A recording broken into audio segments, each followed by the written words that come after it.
Soif de sport avec Jean-Marc Faham et son équipe.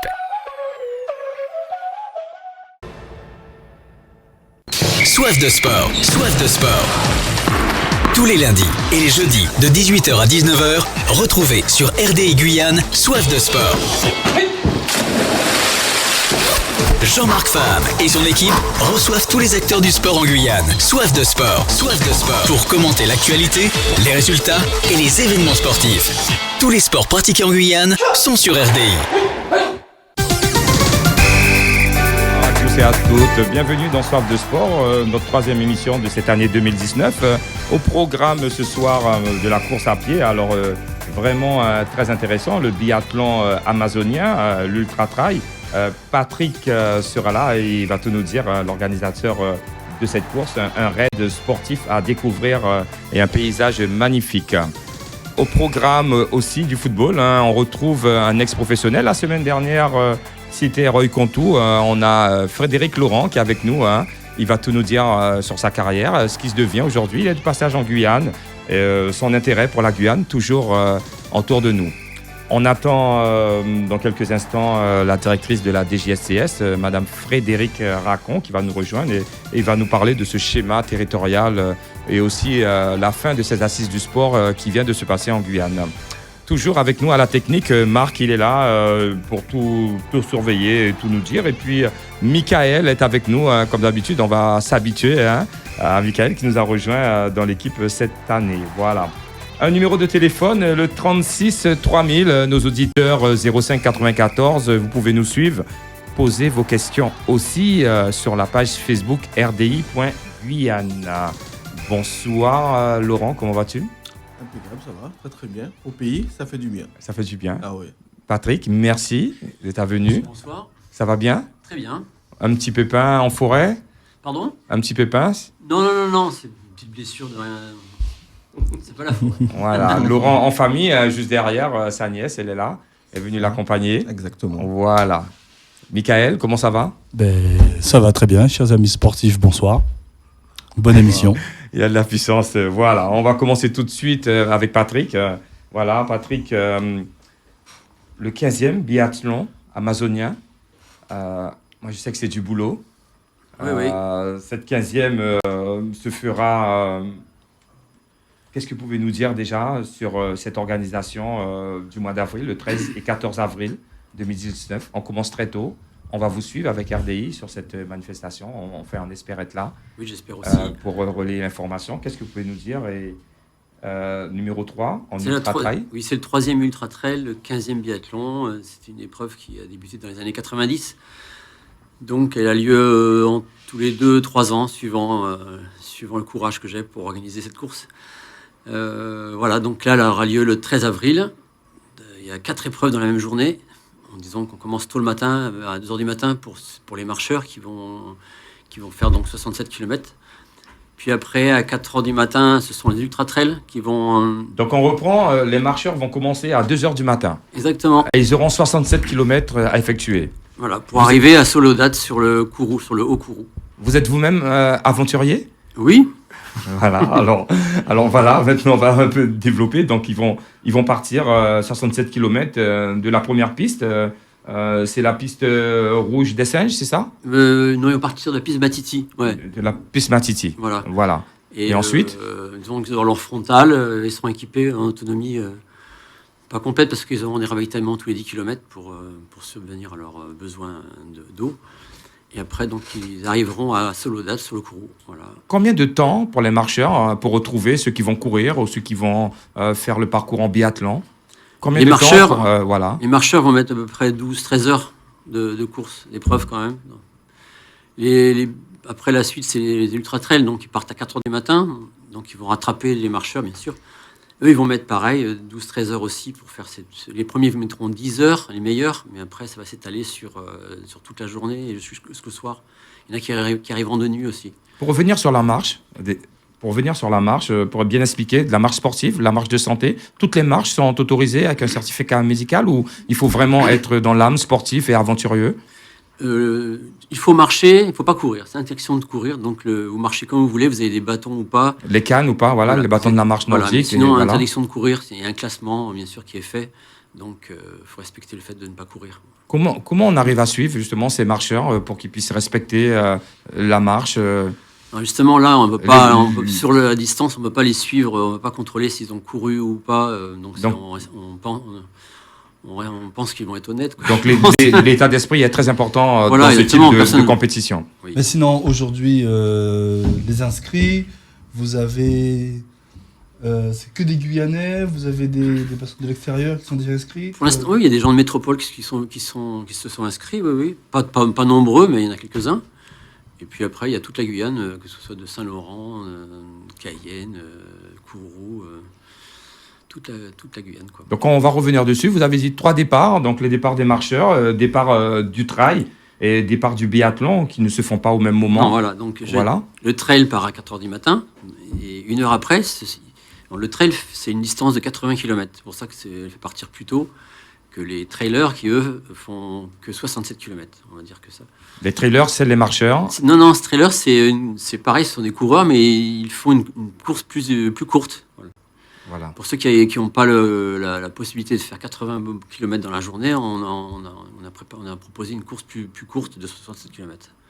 Et en fin de matinée, c'est-à-dire en début de matinée plutôt, vers 8h du matin, il y aura le départ du biathlon amazonien, c'est-à-dire des VTTistes qui vont faire 57 km, pareil, mais eux, ils vont déposer leur vélo, puis après, ils continueront à pied pour faire les 12 km restants dans le Layon, qui permet de rejoindre Solodat sur le Kourou.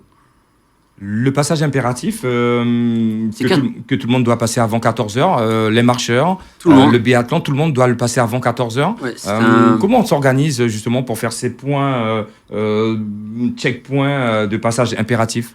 Disons qu'on a mis une barrière horaire pour éviter que des gens s'engagent dans la forêt où il n'y a pas de couverture téléphonique. Donc c'est pas facile, même pour sauver quelqu'un qui se blesserait là-bas de nuit en plus, ça serait vraiment pas possible. Donc on a une barrière horaire de 14h. Tout le monde doit passer ce checkpoint avant 14h. Sinon, les personnes qui arrivent après, ils rentrent en 4x4. Ils continuent pas leur course. On les arrête à ce moment-là. Sur le trajet, le trajet des 12 km, est-ce que les véhicules aussi ont accès ou justement c'est vraiment un trajet vraiment c'est juste un Layon.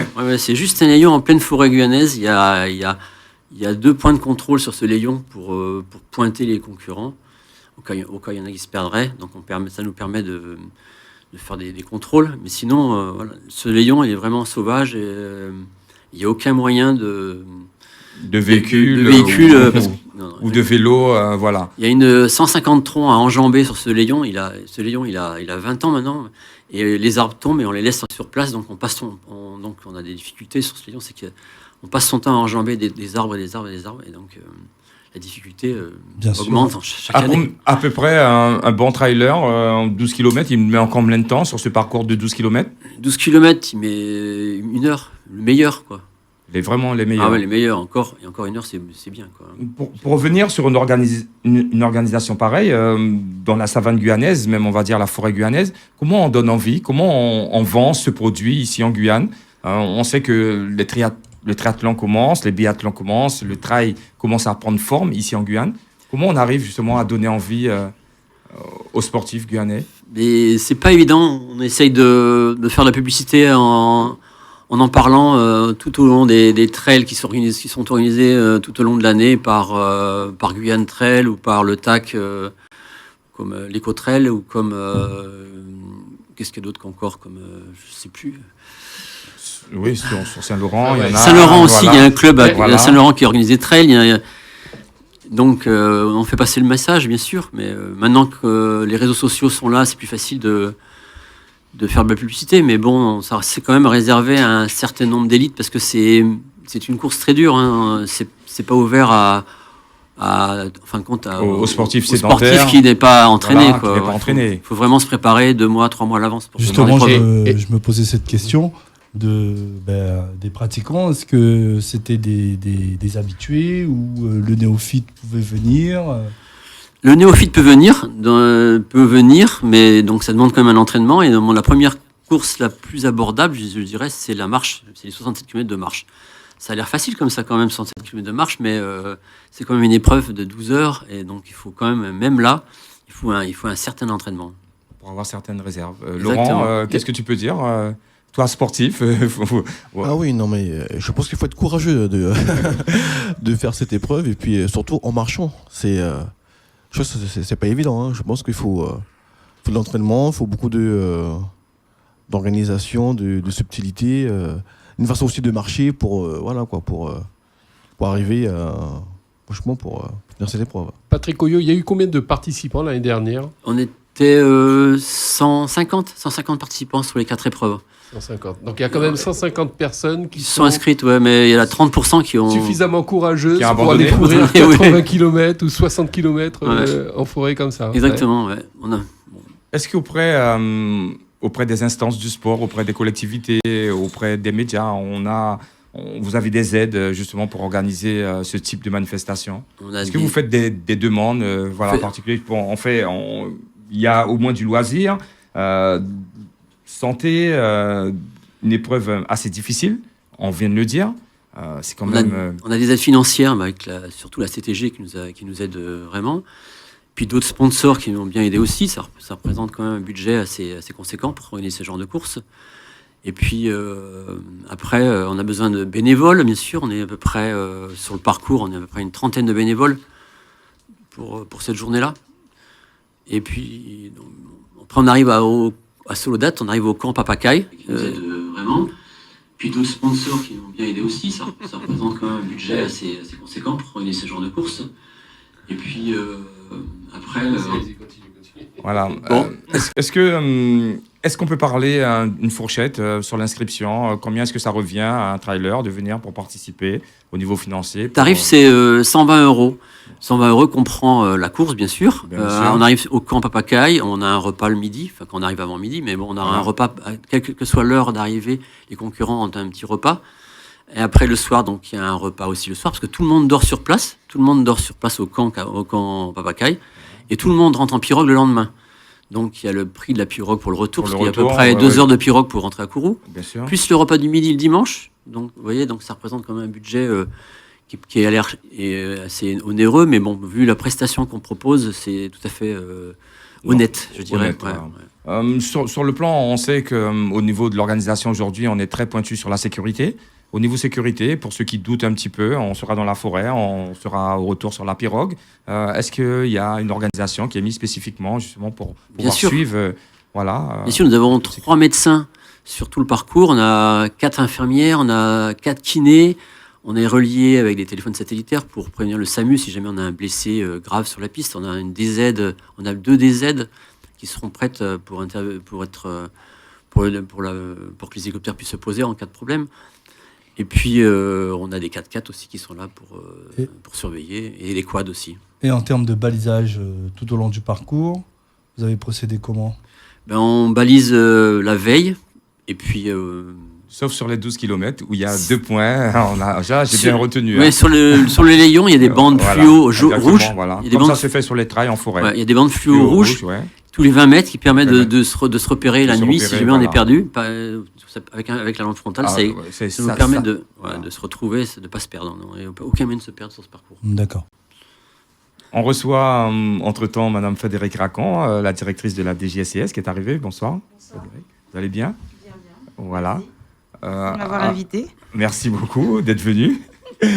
Un trail, un ultra-trail, un biathlon d'Amazonien. Vous qui êtes directrice du sport, c'est que vous aimez le sport, vous êtes passionné de sport. Qu'est-ce que vous pouvez dire là-dessus?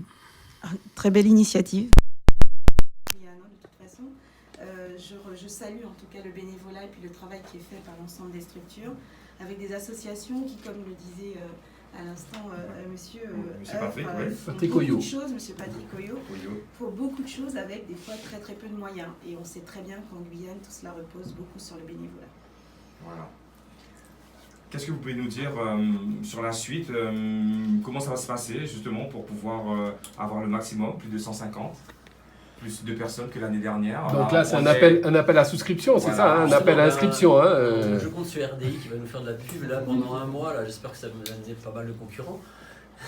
Et puis après, on mettra des affiches, on va mettre des banderoles et puis voilà.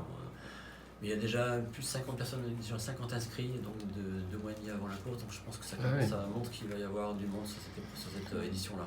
Donc voilà, donc si vous avez envie de relever le challenge, inscrivez-vous. Comment on s'inscrit sur le site de l'association? Le site internet de Jungle Aventure. www.jungle-aventure.org. Exactement. Voilà. Ok. Mika? Ben justement, je réfléchissais en termes de logistique pour arriver au point de départ. Tu veux y participer, Michael? Tu es prêt à relever le challenge? On n'y est pas encore. Je crois que Monsieur Oyo parlait de personnes entraînées, je suis loin de l'être. Même si effectivement pour avril, j'ai peut-être le temps. Ouais. Oui, c'est pas impossible. Hein. Oui, non. C'est donc tout. Les participants vont d'eux-mêmes au point de départ ou... Alors, je propose, il y a un bus qui amène les concurrents au départ. La nuit, donc, ça sera rendez-vous sur Kourou, il y aura sur le parking. Oui, parce qu'on rappelle que ça commence à 2h du matin, c'est Pour ça? les La marcheurs. première épreuve est à 2h, Ouais. après à 4h, 5h et 8h. 5h et 8h. Je dors pas de la nuit, c'est sûr. D'accord. Donc, on rendez-vous à minuit et demi sur le parking de Garage Artière, qui est un des sponsors et qui va assurer le retour des VTT avec les remorques, parce qu'on ramène tous les VTT à Kourou après, dans une remorque qui fait plus de 8 mètres de long.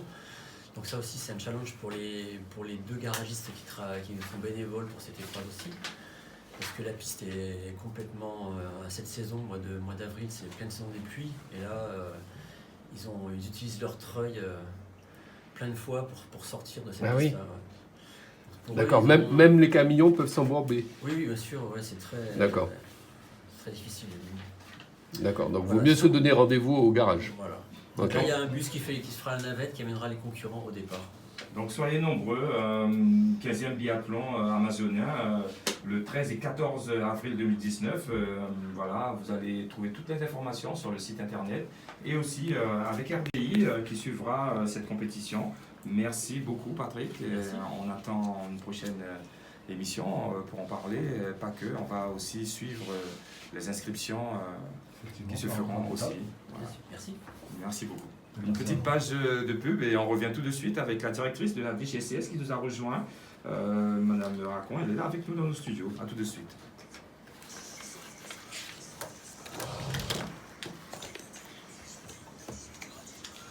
Ouais, toi tu me vois là, On est sur ligne, là. avec le basket. Une aveugle, là, Si vous avez quelque chose à faire, vous êtes libre. Voilà. Très bien. Sinon, vous pouvez participer avec nous. Vous pouvez poser des questions. L'émission, si vous avez des sujets qui vous... Ça sera la tête, hein. Ok, on est prêt? On enchaîne. Une seconde.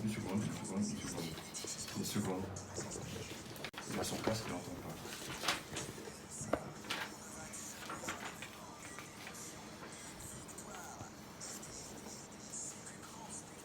On y va, Jean-Marc.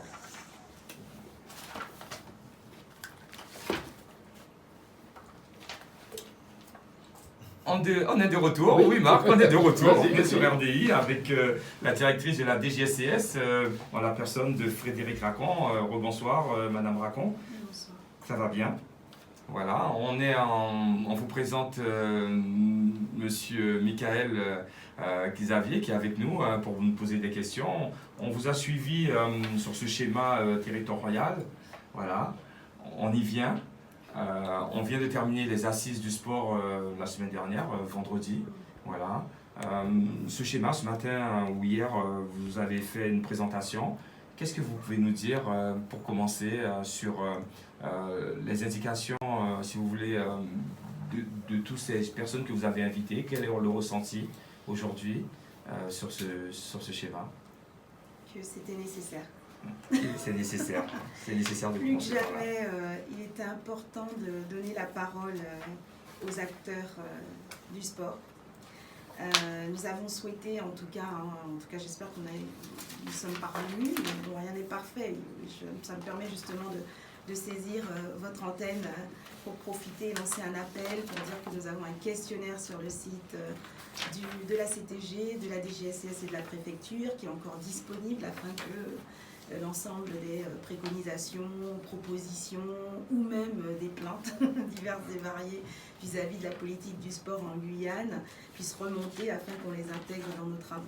Donc voilà, nécessaire, une très belle participation. En tout cas, les personnes qui sont venues avaient énormément de choses à nous préciser. Je ne vais pas dire que nous découvrions, non, nous avions une très très bonne connaissance. Vous ne partez pas de rien, voilà. Pas de rien, voilà. Mais je vais rectifier une chose. Il y a des intervenants qui ont dit que nous avons réalisé énormément d'études sur le sport en Guyane. Je vais préciser que ce n'est pas le cas. Il y a bien eu les états généraux il y a quelques années. Depuis, il y a eu GBA. Les choses ont évolué et... Est-ce qu'on peut rappeler ce que c'est, GBA? Pardon, Guyane base avancée, merci, voilà. Excusez-moi. C'est vrai que c'est notre langage courant, mais je peux admettre que ce ne soit pas forcément naturel pour tout le monde. Donc il y a eu Guyane base avancée et maintenant il s'agit de faire un état des lieux, voir quelle est la situation du sport, en quoi on pourrait justement développer cette pratique sportive. À préciser également que ce schéma faisait partie des demandes, des revendications lors du mouvement social de 2017. Justement, Guyane base avancée a été, donc, selon vous, une bonne réussite. C'est vrai qu'effectivement, il y a beaucoup de plateaux sportifs, d'équipements qui ont émergé donc, suite à ce regroupement donc, de personnes intéressées par le sport. Qu'est-ce que Guyane base avancée nous a amené et aujourd'hui, sur quoi on peut s'appuyer effectivement donc, pour continuer à aller de l'avant? Oui. C'est une bonne question. Guyane base avancée, il faut bien rappeler l'historique du dispositif parce qu'on a tendance à confondre un peu les choses. C'était véritablement, comme son nom l'indique, la mise en place d'une base avancée en Guyane par rapport aux Jeux de Rio de l'époque. Donc le but du jeu était d'accueillir des sportifs de haut niveau, dans des équipements adaptés aux compétitions de haut niveau. Donc la Guyane a joué le jeu et c'est pour cela que le reproche a été fait à Guyane base avancée que plus de 60% des équipements ont été construits dans l'île de Cayenne. Mais c'est bien parce que justement dans l'île de Cayenne nous avions tout l'encadrement. Il y avait aussi la capacité d'héberger des sportifs de haut niveau. Donc c'est vrai qu'on ne pouvait pas pour le coup étendre l'enveloppe et prévoir une programmation à l'époque sur l'ensemble du territoire. Il n'en demeure pas moins, comme je l'ai dit, 40% de l'enveloppe à minima a quand même été dédié pour des communes éloignées, avec des constructions qui ont eu lieu à Mana, Monsigny, etc. À Patou, etc. Donc je reviens sur cette idée, c'est qu'on était sur des équipements vraiment de haut niveau, des équipements pour des sportifs et pas sur de la pratique pour tous, ni de la pratique de proximité. Maintenant, le schéma de développement devrait nous permettre, en tout cas c'est le souhait qui a été formulé par beaucoup de personnes, de rééquilibrer et de partir vers des équipements qui seraient installés dans les communes éloignées. Nous avons déjà commencé avec une programmation et des plateaux qui seront construits très prochainement à Maripasoula, à Papaïcheton, etc. Mais ce n'est pas tout. Nous sommes dans une logique de proximité. Les assises du sport ont révélé plusieurs axes. Les équipements, la formation, l'encadrement. Ce que j'ai écouté aujourd'hui, est-ce qu'on a vraiment les besoins de la Guyane? On sait qu'on a une population très jeune, on ne le découvre pas. Entre 16 et 23 ans, on ne prend pas vraiment, à mon avis, vraiment l'importance du développement du sport, le sport éducation, le sport qui donne vraiment l'avenir aux jeunes, donc au niveau social, au niveau du commerce. Pas seulement pour former des champions, au niveau métier. Voilà, au niveau métier. Est-ce que vraiment on a pris en compte cet axe qui, à mon sens, aujourd'hui on voit dans la période du carnaval énormément de jeunes qui s'amusent dans les rôles le dimanche après-midi, mais au niveau du sport, on a une grande jeunesse, pas seulement à Maripasoula, c'est un peu partout. Qu'est-ce que vous pouvez nous dire là-dessus? Vous l'avez dit, un axe du schéma. Donc, effectivement, on ne pouvait pas faire l'impasse de l'axe formation-emploi, et notamment formation et professionnalisation des encadrants. Vraiment, la Guyane pêche quelque part à ce niveau-là. Nous n'avons pas suffisamment d'encadrants formés, partant du principe que tant qu'on est dans une logique de haut niveau, il faut évidemment des encadrants qui soient formés et qui aient les différents brevets, que ce soit des brevets fédéraux ou des brevets d'État. Nonobstant, les jeunes de Guyane n'ont pas été de côté. Pourquoi ? Parce que la priorité Et là, je pense, enfin en tout cas j'espère ne trahir Vous aucun espérez, oui, secret, bien sûr. me semble-t-il, que la CTG est dans cette même logique de construire des équipements au plus proche des jeunes en fonction de leurs besoins et non pas partir sur de grandes constructions très coûteuses avec plusieurs millions d'euros, etc. Nous sommes sur des équipements vraiment à la main et à la disposition des jeunes, des clubs précisément. Et puis, nous avons aussi beaucoup parlé, puisque vous l'avez dit, des quartiers prioritaires politiques de la ville. Ces quartiers prioritaires concentrent beaucoup de jeunes qui sont en recherche d'activités. Vous l'avez dit, le sport, cohésion sociale, c'était un axe de nos travaux. Pourquoi nous parlons de cohésion sociale à travers le sport ? Parce que beaucoup de jeunes, et je pense que là, la plupart des jeunes qui ont été sportifs, qu'ils aient eu un parcours excellent ou pas, peuvent toujours dire que le sport est une activité qui leur permet de s'insérer, de pouvoir justement réaliser une activité régulière et éviter de faire des bêtises parallèlement. Beaucoup d'acteurs souhaitent que nos travaux, en tout cas que les résultats et que l'orientation politique soient dans ce sens pour les jeunes. Il n'y a pas que ça. On sait que vous avez dit qu'il faut que tout le monde soit rassemblé, l'État, la CTG, les collectivités, tout le monde fait partie. Comment est-ce que vous orientez la répartition des fonds ? Parce que on sait, oui, parce que c'est le nerf de la guerre. On sait que la CTG, comme Monsieur Patrick vient de le dire, aide pour sa manifestation. Beaucoup de gens sont aidés par la CTG. L'État met une partie. Vous recevez des fonds, la DGSCS.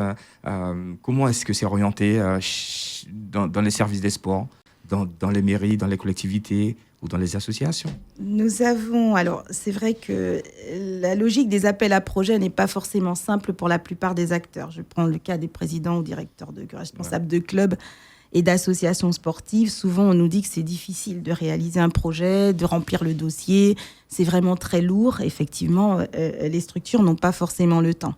Dans la répartition, vous avez quand même noté, je pense, que les travaux du schéma ont été construits avec le partenariat complet. Nous avons travaillé et mis en place, organisé ces assises avec la CTG, puisque le courrier d'invitation a été signé par le président de la CTG et par le préfet. Oui.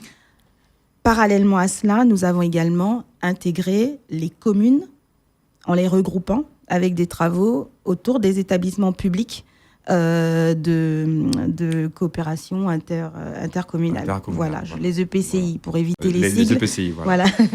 Et donc, tout cela pour vous dire que dans nos travaux, puisque vous me demandez comment c'est fait, la commission territoriale du CNDS, donc des fonds qui nous sont délivrés par l'État, le Centre national de développement du sport, est une commission qui réunit tous les acteurs du sport. Nous avons une représentation des mairies, représentation des EPCI, la CTG y est présente, l'État bien évidemment, mais aussi les autres services d'État, la DIECT, Pôle emploi, l'ARS, avec une répartition la plus large, avec une participation la plus large possible. Donc aujourd'hui, je peux déjà dire que l'ensemble des fonds et leur orientation sont évidemment mis en œuvre avec une parfaite collégialité. Mais ce n'est pas suffisant. Et là, monsieur parlait justement du financement par la CTG. La CTG va financer une action. Nous allons financer une autre action en contrepartie. Et le but du jeu, c'est de croiser les financements et de les équilibrer pour que nous puissions aider et accompagner au maximum les structures. Donc, Patrick Ouillot, justement, vous, votre expérience, quel est votre regard, vous, en tant que responsable d'association, organisateur de manifestations sportives? Est-ce que pour vous, vous y retrouvez au niveau des différents acteurs? C'est vrai que pour faire des demandes, c'est assez compliqué et ça prend du temps. Mais j'ai pas fait la démarche parce que je cherche plutôt des sponsors au niveau des sociétés et j'ai la CTG qui est là aussi. Donc c'est surtout au niveau des sociétés que je passe mon temps à faire du porte-à-porte. Faire du porte-à-porte, voilà. Et je m'en sors comme ça. Je suis toujours sorti comme ça. L'Ultra Trail, c'est un budget de combien, par exemple? Au total, c'est 30 000 euros. Ouais. D'accord. Par contre, pour revenir à Madame Racon, si j'ai bien compris, le schéma de développement du sport tel que vous l'avez été présenté, ce serait, on va dire, pour mutualiser, faire une forme de guichet unique où les associations, toutes ces personnes donc... Alors, honnêtement, d'autres territoires, d'autres régions sont déjà dans cette logique de collégialité parfaite autour des financements. En Guyane, je l'ai dit, nous travaillons très très bien avec l'ensemble des partenaires. Il n'en demeure pas moins que nous pouvons aller beaucoup plus loin. Je n'ai pas envie d'anticiper les résultats et les préconisations du schéma, mais très honnêtement, si nous allons vers cette logique-là, d'un guichet unique, plutôt que, comme le disait monsieur, une structure qui souhaite organiser une manifestation fasse 4, 5 dossiers de demande de financement, parce que très souvent c'est le cas, oui. On peut toujours se retrouver, puisque nous sommes tous partenaires autour d'une table, et nous nous mettons d'accord sur des financements en tant que tels. Le but du jeu aussi, on l'a dit dans nos travaux, c'est de simplifier la vie des acteurs du sport. Pourquoi ? Quelqu'un comme monsieur, par exemple, n'est pas là pour se retrouver autour d'une table à rédiger à tout va des dossiers. Il est sportif, il doit être sur le terrain et accompagner les sportifs. On est d'accord. Donc, ceci dit, dans cette logique-là, le but, c'est de simplifier. Vous faites un seul dossier, et ce dossier, en tant que tel, est présenté à l'ensemble des partenaires. Nous sommes en train de travailler sur cette logique avec la CTG, en tout cas, puisque nous sommes les deux principaux financeurs. La CTG est complètement d'accord sur cette orientation, mais il faut dire que notre intérêt, en tant qu'institution, c'est de développer le sport. Et vous le disiez, développer le sport pour les jeunes, c'est leur proposer quelque chose. Nous avons énormément de jeunes qui ont soif d'activités sportives. C'est vrai que par expérience, je me souviens justement de ces fameux dépôts de dossiers. On dépose un dossier là, on dépose un dossier là, et après, ces deux acteurs se retrouvent autour de la même table, à siéger et à discuter effectivement dans ces appels à projets. Oui, vous avez parlé, Madame Racon, de la pratique du sport pour tous et aussi le sport santé. Sur cet axe-là, très important, pas seulement les jeunes, nos anciens aussi ont besoin du sport santé. Quelle vue vous avez sur les ligues ou sur les associations ou même les collectivités est-ce qu'ils ont les collectivités qui mettent ça en place, on sait que c'est pas toutes les collectivités qui s'occupent des personnes âgées, sport santé. Est-ce qu'il y a des choses mises en place oui. Dans ce schéma? Oui, nous accompagnons dans le schéma. Ah oui, vous êtes toujours dans le schéma. Enfin...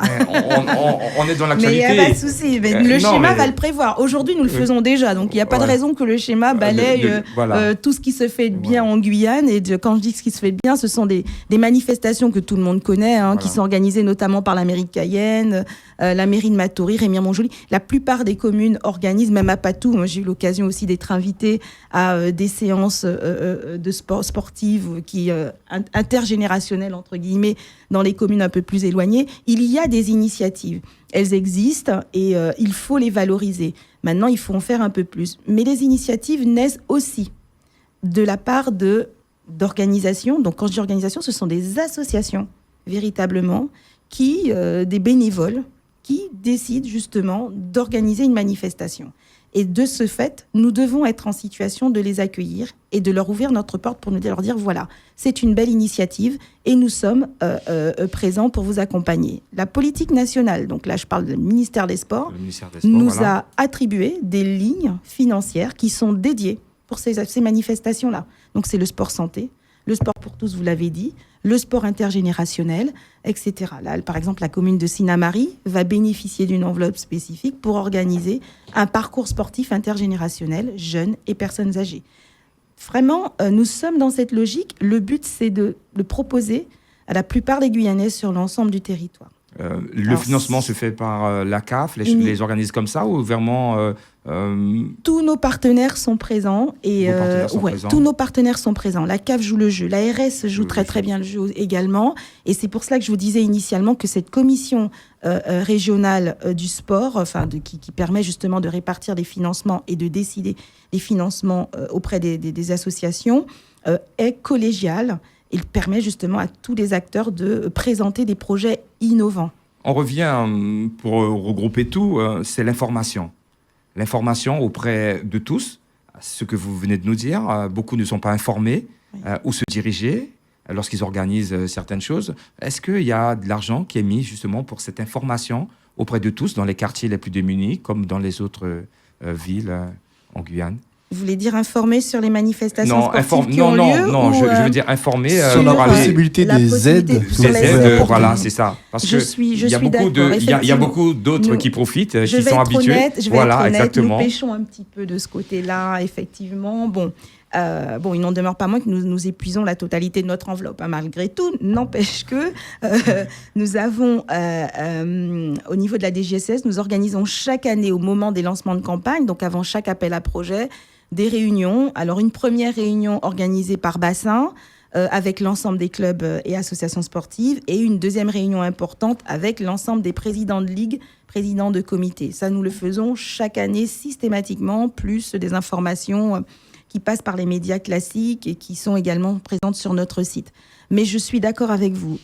Cette information, on ne doit jamais l'arrêter ou la ralentir. Elle doit toujours exister, elle doit toujours être présente. Simplement, nous fonctionnons avec un rythme d'appel à projet. Alors, je ne sais pas s'il est complètement adapté en Guyane, très honnêtement. C'est peut-être que les travaux du schéma nous permettront de révéler cet élément-là et peut-être de le faire évoluer. Ça, c'est à voir. Mais c'est ce cadencement d'appel à projet qui passe par 2 dates précises et 2 périodes assez importantes. C'est le premier trimestre et le début du 4e trimestre. Le 4e trimestre, au mois d'octobre. Au mois de septembre-octobre à peu près. Voilà. Ce n'est pas facile pour les structures. Pourquoi ? Parce que tout le monde a le droit de prendre des vacances en août. Bien donc, sûr. Réaliser un dossier de demande de financement en août pour qu'il arrive chez nous début septembre et bien ficelé avec les pièces justificatives, j'avoue que ce n'est pas forcément simple. Sans parler du premier trimestre où là, si on rajoute d'autres périodes, un peu le carnaval, après les fêtes, etc., il faut le dire, les bénévoles sont des bénévoles. Ça veut dire qu'un bénévole a une autre activité professionnelle. Il ne fait pas que ça. On ne peut pas lui demander d'être toujours là, comme moi. Moi, je le fais, c'est mon job, je le fais vraiment tout le temps. Mais effectivement, parallèlement, ce sont quand même leurs jours, les après-midi qui sont pris en compte, les week-ends où ils sont présents autour des jeunes, ils accompagnent nos jeunes, ils les forment, ils les encadrent et ils leur donnent justement ce goût du sport. Et c'est vrai qu'on doit faciliter la vie des bénévoles. Ça a été vraiment un axe important dans nos travaux au niveau du schéma. J'espère que nous arriverons à travailler dans cette logique. Marc. Au niveau des assises, justement, le volet insertion sociale, puisque c'était le 2e titre de ces assises, qu'est-ce qu'il en est ressorti ? Que du bonheur. Pourquoi ? Parce que nous sommes dans des perspectives, donc c'est vraiment positif et c'est très bien parce que je pense que ça fera l'unanimité. L'ensemble des partenaires, je pense, validera cet élément-là. L'insertion sociale est un point important. Le sport est une pratique courante en Guyane. Nos jeunes, de toute façon, la Guyane est une terre de champions. Je ne vous apprends rien. Moi, je suis ravie de le dire lorsque je me déplace à Paris, en disant que nous faisons partie des régions qui a l'enveloppe la plus petite, mais qui, pour le coup, proportionnellement, fournit du coup le plus de champions. Donc ça, il faut le dire. Nos jeunes champions, comment font-ils ? Mais comment évoluent-ils ? Avec quels outils, quels équipements ? Des équipements aussi mineurs soient-ils, nous reposons, comme je le dis une fois de plus, sur des bénévoles qui sont passionnés, parce que nous sommes une terre de sportifs. Donc cette terre de sportifs fait que beaucoup de sportifs anciens ont été insérés socialement et ont construit en fait leur avenir et à travers le sport et le transmettent en fait aux jeunes. Et ce que nous voulons, c'est développer tout cela. Et c'est cela l'insertion sociale. L'insertion sociale, c'est qu'un jeune qui est un peu perdu et qui ne sait pas très bien quoi faire puisse se réaliser à travers le sport, en faire un projet professionnel, en faire un projet personnel et puis ensuite puisse accompagner d'autres jeunes. Parce que je sais que ça se transmet naturellement. Madame Racon, moi je vais vous poser une question qui est un peu plus personnelle. Vous êtes une Guyanaise. Tout à fait. Donc une femme. On avait dit pas les questions personnelles. Non mais vous inquiétez pas, ce sera pas trop... Vous êtes qualifiée. Oui, enfin... Vous respirez en tout cas ce que vous portez, d'après ce que j'ai compris au sein de la DGSS, donc qui est donc de promouvoir le sport, de promouvoir tout ce qui est l'accès social pour nos jeunes, pour nos Guyanais. Malheureusement, vous allez nous quitter. En tout cas, la DGSS, pour la Guyane, il y aura peut-être un retour. Qu'est-ce que vous retenez donc de ce passage à la direction de la DGSS ? Réponse longue ou courte? On préfère faire court. On fait court? Oui, très court. Donc, passage trop court, justement. Beaucoup trop court. Un peu plus long quand même. Quel est le bilan de ce... c'est que, alors moi j'ai découvert, comme vous le savez, je ne suis pas issue du monde du sport. D'accord, j'ai fait du sport à titre personnel. On dirait pas. Justement, c'est parce que ça m'a passionnée. J'ai découvert et j'ai rencontré des personnes passionnées. Et c'est les personnes qui sont à côté de moi, justement, en sont évidemment le reflet.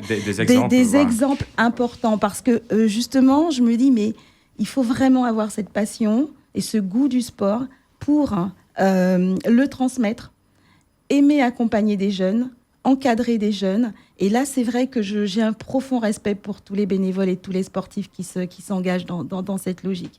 Et c'est pour cela que j'ai envie, par la petite pierre qu'on apporte, parce qu'il faut être honnête, nous sommes là, nous faisons des financements, etc. C'est quoi? C'est un dossier, on valide, on appuie sur un bouton, on fait un virement, on vous verse les fonds ou pas. C'est pas très compliqué. N'empêche que tout le travail se fait sur le terrain. Voilà, tout se fait sur le terrain. Et j'ai envie de valoriser ce travail de terrain, qu'on reconnaisse un peu plus les personnalités qui sont sur le terrain. Et moins visibles, parce que souvent on voit les champions, c'est vrai, mais derrière un champion, vous avez quoi? Il y a du travail et du bénévolat. Il y a de l'encadrement. Il y a aussi un coach qui l'a accompagné pendant de nombreuses années, qui l'a motivé, qui lui a dit d'y aller, qui lui a transmis sa passion. Et ça, c'est vraiment la richesse du sport. Ça n'existe nulle part ailleurs. Donc, j'ai vécu beaucoup de bonheur pendant ces 2 malheureuses petites années. C'était vraiment trop court. On vous souhaite le meilleur où vous allez. On espère que vous repasserez sur nos antennes dans une autre circonstance. À titre personnel, c'est quoi la suite? Vous voulez trop en savoir, je pense. Oui, on avait dit, Marc, pas les questions personnelles, Marc. Non, mais je rigole. Voilà, non, mais alors je pars, poursuivre une formation à l'ENA, donc scolarité à l'École nationale d'administration, à partir du 1er février, donc c'est demain. Et voilà, pendant 6 mois. Et après, je sais que je serai affectée au ministère des Armées. Donc ça change complètement la logique. Ah, bah oui. C'est autre chose. Ce sont des postes de sous-préfecture? Je garde en tête... non, ce sont plutôt des postes en administration centrale. Ouais. Donc je serai plus en service déconcentré, donc pas sur le terrain. C'est pas drôle, hein. Mais je reviendrai sur le terrain. Il faudra prendre un coach. Rassurez-vous, je reviendrai sur le terrain. Un coach privé pour faire du sport, c'est très bien aussi. Voilà. Oui. Voilà. Non, mais c'est vrai. Avant le travail ou après. Je pense que j'en aurais bien besoin. Oui. On vous remercie beaucoup. C'est moi. Je vous remercie. Je vous remercie de m'avoir invité. Merci beaucoup. Merci beaucoup. Et bonne chance à vous. Je vous souhaite. Je serai encore en Guyane pour la manifestation du 13 avril, donc je risque de vous embêter un petit peu. Je ne dis pas que je vais participer parce qu'il faut vraiment une préparation. Mais voilà, en tout cas, merci beaucoup. Merci beaucoup. Merci à vous. Voilà.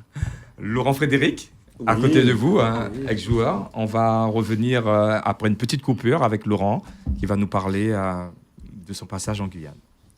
Soif de sport, soif de sport. Tous les lundis et les jeudis de 18h à 19h, retrouvez sur RDI Guyane Soif de sport. Jean-Marc Fam et son équipe reçoivent tous les acteurs du sport en Guyane. Soif de sport, pour commenter l'actualité, les résultats et les événements sportifs. Tous les sports pratiqués en Guyane sont sur RDI.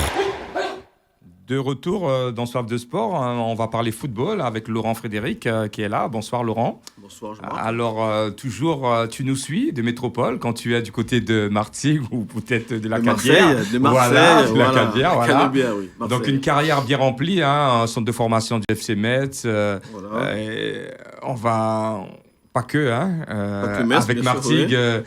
Tu es venu ici nous éliminer en Coupe de France aussi. Oui, ça remonte à 5-6 ans. 5-6 ans, on va dire ça. Tu te rappelles, Jean-Marc? Je me rappelle. J'étais sur le terrain en face de toi. Oui, donc je me rappelle, voilà.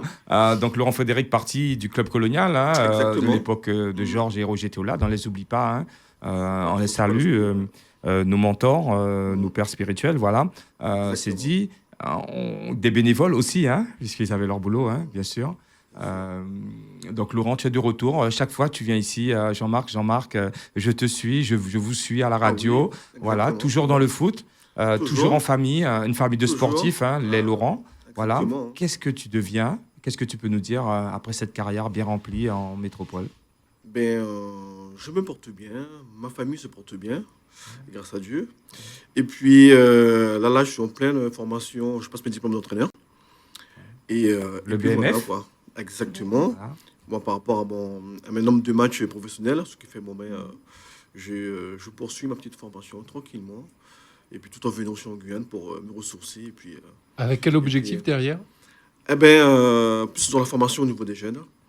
Et puis, que ce donc soit des en Guyane, clubs de foot? Exactement, que ce soit en Guyane ou en métropole.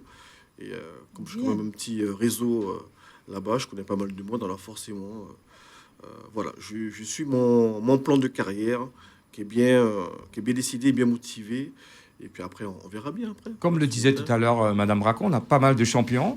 Vous revenez au pays. Qu'est-ce que vous avez envie de rapporter au pays? Qu'est-ce que vous avez envie de donner de ce que vous avez appris? Comment est-ce que ça se passe pour toi? Qu'est-ce que tu peux nous dire? Est-ce que tu te rapproches de ton ancien club? Est-ce que tu vas aller voir à l'entraînement? Est-ce que tu as des anciens copains que vous continuez à pouvoir discuter du sport? À chaque fois que je reviens au pays, je regarde beaucoup au niveau de la formation, au niveau des éducateurs, comment sur le terrain, comment ils évoluent au niveau des jeunes.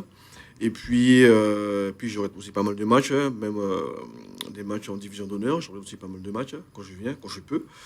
Et non, j'ai ma petite idée là-dessus. Et je pense que la base, c'est au niveau des jeunes.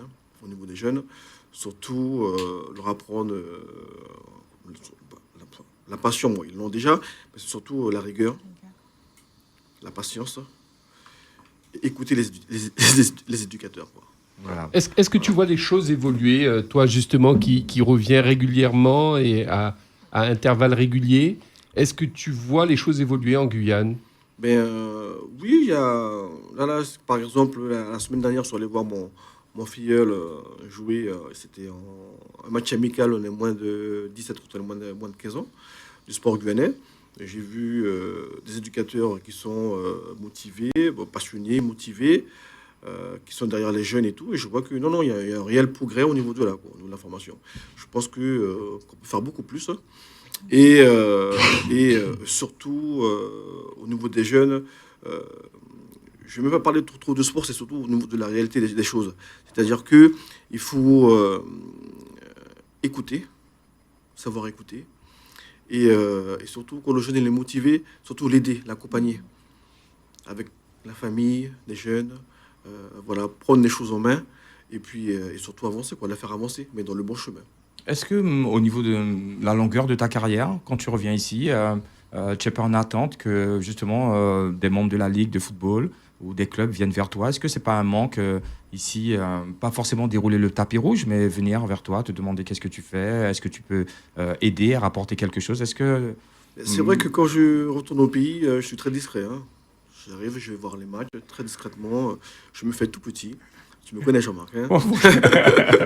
Et puis après, au niveau de la Ligue, si ils veulent avoir des informations ou ils veulent apprendre par mon expérience certaines choses, pourquoi pas? Je suis tout à fait là pour... Oui, tout à fait. Mais c'est vrai que j'aurais bien aimé, un petit appel, pourquoi pas, sur deux, trois choses. On sait qu'aujourd'hui, un Thierry Denif a repris la sélection de Guyane. Mais c'est très bien. Au niveau des jeunes, donc voilà. Les moins de 23, il n'y a pas de sélection. Les U19, il n'y a pas de sélection. Enfin, il y a une sélection, et U17 et U19, mais il n'y a pas de moins de 23 ans. Il n'y a pas une antichambre pour les seniors. Voilà. Est-ce que justement, tu n'apportes pas des nouveaux projets, vu la qualité, vu ta connaissance? Oui, je pense que des projets... il y a pas mal de choses à faire en Guyane. Et c'est vrai que c'est un point quand même qui est vachement important. Tu l'as bien dit, Jean-Marc. Et oui, moi, je suis là tout à fait pour pallier ce manque. Et il y en a d'autres aussi qui sont derrière et qui peuvent aussi le pallier. Mais je pense qu'il y a, on peut travailler là-dessus, quoi, ça c'est sûr. Justement, ce qui est bien, et que je retiens en tout cas dans tous nos propos, c'est qu'effectivement, les jeunes restent notre point central à tous. On veut tous effectivement que nos jeunes évoluent le mieux possible, en tout cas dans leur environnement, pas forcément juste dans le sport, mais en tout cas dans leur environnement. Tout le monde peut amener sa pierre à l'édifice. Exactement. Donc effectivement, quand toi tu viens au pays, je pense que, comme disait Jean-Marc, la Ligue ou même ton club, ton ancien club ou même d'autres, seraient effectivement prêts et même accepterait donc que tu partages cette expérience. C'est tout à fait important parce que les anciens joueurs guyanais professionnels, quand ils sont professionnels, qui ont de belles carrières, ils ont un réseau là-bas. Et ça, c'est très important, le réseau. Et quand on voit des jeunes qui sont motivés et qui sont intéressants sur le terrain, mais on peut les accompagner là-bas. On peut faire quelque chose. On peut travailler en parallèle. Et ça, c'est très important, ça. Je pense qu'on ne le fait pas assez avec les anciens joueurs, comme Jean-Claude Dombury, il y a Jean-Claude d'Archeville, il y a Flo Malouda, Sylvie Joseph, voilà. Il y a même Jean-Marc Faham aussi qui est là. Alors, c'est important. Je pense que ça, c'est important. On ne le fait pas assez, je pense, pour nos jeunes, ça. Les accompagner. C'est peut-être une idée qu'on pourrait apporter aux assises du sport, au schéma régional du sport, effectivement, donc de créer cette cellule qui permettrait d'accompagner effectivement nos jeunes une fois arrivés sur le territoire métropolitain. Et se servir des anciens, et c'est ça qui est important. Il n'y a pas mieux qu'un ancien professionnel pour vous accompagner. Ils connaissent le terrain, ils connaissent comment ça se passe, ils connaissent voilà, tout ce qui est loi du sport, tout ce qui est, il y a Pour rebondir sur un ancien professionnel, qu'est-ce que tu peux dire à nos jeunes, à nos auditeurs, sur ta carrière, les bons moments, les difficultés, les doutes? Comment est-ce que tu peux faire un petit bilan rapide? Alors, bon, moi, je prends... Tu es parti, moi, je suis parti de la Guyane, voilà. J'avais 16 ans, je suis parti, j'ai quitté le coco familial, j'avais 16 ans. Au début, ça n'a pas été évident, parce qu'il faut s'acclimater. Enfin, le climat qui n'est pas évident, la nourriture, la mentalité, pas mal de choses. Et puis, au fil des mois, des années, comme moi, je suis un passionné, comme toujours. Hein, j'ai 43 ans, je suis toujours passionné. Hein. Voilà, j'ai pris les choses en main, puis mentalement, en fait, c'est au mental. Hein. Si on n'a pas de mental, on ne réussit pas. On peut avoir un talent fou, mais si vous n'avez pas de mental, vous ne pouvez pas réussir dans le football. Parce que dans le football, tous les jeunes veulent devenir professionnels. Et c'est pas donné à tout le monde. Et il faut en vouloir. Il faut se battre. Et c'est ça, en fait, la réussite pour devenir footballeur professionnel, en fait. Le mental. Le mental. Vous n'avez pas de mental, ça passe pas. La rigueur. Donc, chaque jour. La récupération, les entraînements, ce qu'on donne derrière, c'est très, très important. Très important. Michael? Écoute, on avait reçu tout récemment monsieur... Roy Cantou, oui. Roy Cantou, il y avait aussi Gaëtan Tariaf, voilà, c'est ça. Qui nous parlait de l'aspect, on va dire, médical du sport professionnel. Donc c'est aussi quelque chose d'important, puisque hormis donc l'hygiène alimentaire quotidienne, il y a quand même un gros suivi médical. Donc est-ce que toi tu peux nous parler donc effectivement de ce suivi médical au sein du monde sportif professionnel? Oui, maintenant de nos jours. Maintenant, les athlètes professionnels, je parle dans le football, ce sont leurs outils de travail. Hein. Alors, il faut profiter de tout ça. Il faut savoir connaître ses faiblesses et ses atouts. Et c'est très important. Maintenant, vous voyez, chaque joueur a son kiné sur place, son préparateur physique. Alors, maintenant, ils ont compris que sans ça, ils ne peuvent pas réussir. Alors, c'est très, très important. Ouais. Très important. D'accord. Madame Racon, un petit mot. Qu'est-ce que ça vous inspire, ce témoignage de Frédéric Laurent? Un énième exemple, en Guyane, et un sportif vraiment remarquable et remarqué, qui fait la fierté de la Guyane. Mais je crois que nous avons de nombreux exemples comme monsieur, où des jeunes sont vraiment remarquables. C'est important, vous l'avez dit, le mental. Et là, c'est vrai, quand on dit mental, c'est aussi forger le caractère du jeune pour qu'il soit conscient de son projet sportif, et qu'il s'y tienne. On s'y tient, mais c'est difficile. C'est facile à dire. Hein. Moi, je le dis, je ne l'ai pas fait. Donc, je suis d'autant plus admirative que ce n'est pas du tout mon parcours. Donc, c'est vrai, vous avez raison. Et je souhaite que de nombreux Guyanais reviennent, parce que nous avons beaucoup de Guyanais qui sont à l'extérieur. Exactement. C'est le gros problème en Guyane. Hein. Le financement du haut niveau en Guyane est très complexe. Pourquoi ? Parce que nos jeunes sont affiliés dans les autres régions. Donc ça veut dire que le ministère des Sports ne nous donne pas l'enveloppe financière pour accompagner nos jeunes Guyanais. Donc c'est très compliqué. Ça veut dire que on a besoin qu'ils reviennent. Il y a une politique à faire dessus. Il faut qu'il y ait un retour. Nous avons besoin de ce retour. Voilà. Donc merci beaucoup Frédéric Racon de nous avoir parlé du schéma du développement du sport. Merci beaucoup. Laurent, merci. Tu es le bienvenu, continue à nous écouter. Merci pour l'invitation. Voilà, et puis on te souhaite tout le bonheur pour ce diplôme. Merci. Voilà. Monsieur Oyo, Donc le 15e biathlon, l'Amazonien. On vous souhaite le meilleur. On sera là pour vous suivre. Merci de voilà. Michael, on se retrouve jeudi pour une prochaine émission avec Marc dans Soif de Sport. Merci à toutes et à tous et bonne soirée à vous. Merci. RDI en Guyane, c'est de la musique, des infos et du sport. RDI sur 105.1 à Cayenne et 88.4 à Kourou.